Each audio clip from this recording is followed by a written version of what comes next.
C'est l'un des grands rendez-vous du rugby francilien chez les jeunes. Le tournoi Didier Génie-Nascar réunit les sélections départementales d'Île-de-France au niveau de moins de 14.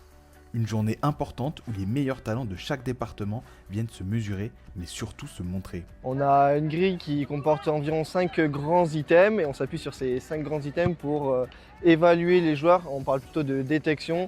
Nous, notre objectif, c'est d'évaluer des potentiels et après, effectivement, plutôt d'évaluer un ensemble et après, sur un CSM 0, on évaluera avec une hiérarchie. Ici, les cadres techniques de ligue ne regardent pas seulement la performance du jour.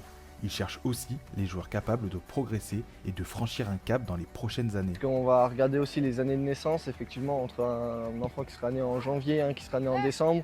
Celui de décembre a au potentiel égal, il a quasiment un an de moins, donc normalement il a un peu plus de marge de progression, de développement. Après, effectivement, on juge sur un instant T, donc il y a quand même le joueur performant de l'instant, mais on est quand même vigilant, si possible, au potentiel qu'on peut voir. Tout au long de la saison, un long travail d'observation est mis en place pour sélectionner les joueurs présents aujourd'hui. L'idée, c'est qu'on fait des entraînements où les clubs envoient leurs joueurs. Donc, au début d'année, c'est des clubs amateurs qui nous envoient tous leurs joueurs. Il y a une première détection qui est faite avec des premiers tournois qui sont sur la première phase, donc novembre et décembre. Et à partir de février, il y a aussi également les clubs pro. Donc chez nous, en l'occurrence, le Racing et Suresnes, qui envoient également leurs joueurs. À l'issue de plusieurs entraînements, on est tout un staff qui prend les décisions pour essayer d'amener les joueurs à fort potentiel sur le plateau comme aujourd'hui. Mais ce tournoi représente bien plus qu'une simple compétition.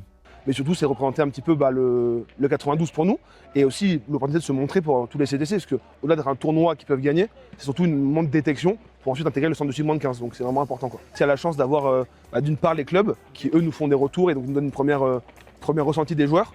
Ensuite, nous, on fait les entraînements avec les CDC qui viennent aussi intervenir.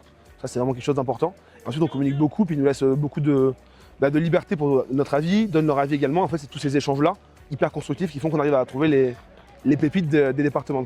Les profils retenus par les cadres techniques de ligue peuvent d'abord intégrer les centres de suivi numéro 0, un premier groupe élargi. Entre le CSM 0 et le CSM 1, une nouvelle sélection est effectuée. Les meilleurs poursuivent alors l'aventure avec plusieurs rassemblements supplémentaires dans l'année.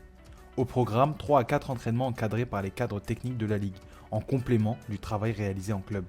Puis vient une dernière étape, une nouvelle sélection pour espérer intégrer les pôles espoirs, où se trouvent les meilleurs jeunes joueurs de la région.